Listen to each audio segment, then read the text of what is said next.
Hello everybody and welcome to the Raptor walk cycle with me, your instructor, Jonathan Symmonds. Okay, so if some of you, or I think some of you might have already done the Raptor run cycle tutorial, which shows the Raptor running, and it's a quick 19 frame cycle, and it basically, we go through in really high detail how to do the rig, starting with the cache system, explaining all the different bits and pieces, and getting through and finishing with the tail. So be sure to check that one out as well. This one is going to be a little slower, so we're going to be spending more time on actually contact poses and what happens to the feet when the toes come off the ground, that sort of thing.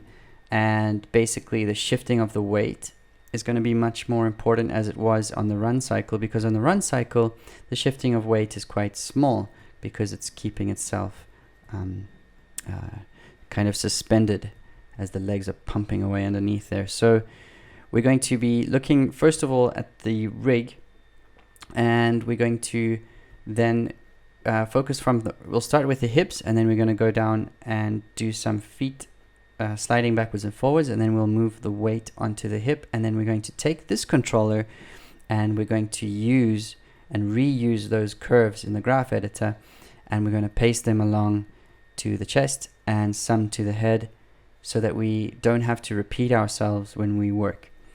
So when I first started teaching animation, we learned about the bouncy ball, and the bouncy ball creates this sort of curve here, and it's so important to understand that part of the curve because it applies to pretty much everything that you're working on in animation.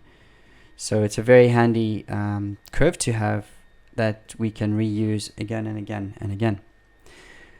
So yeah, that's what's going to happen, and we are going to get started in lesson 1 with learning about the rig.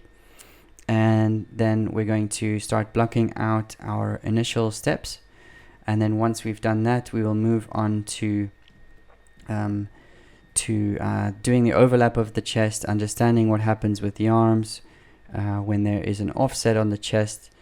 Then we will go onto the head and we'll move in that direction. So we're going to we'll start here, then we'll work on the chest and then on the head after we've done the feet.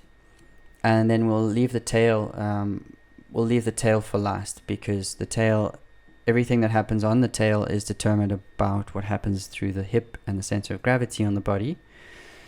And we'll focus on the tail and the arms last.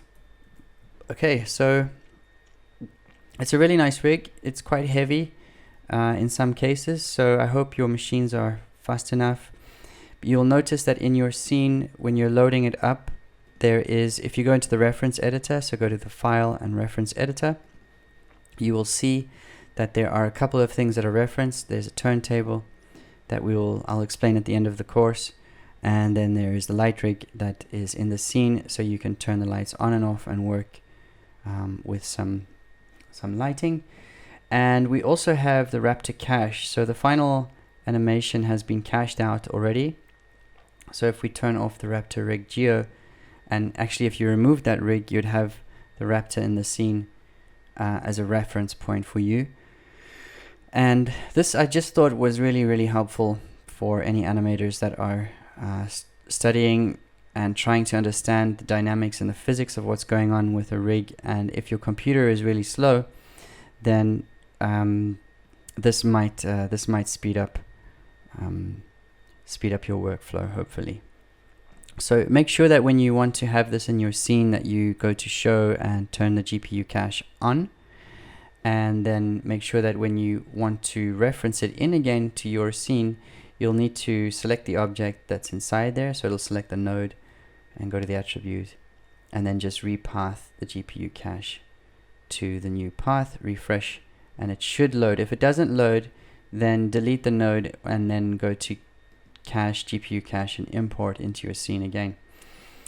Sometimes Maya has a bit of a bug in that department, as most departments. So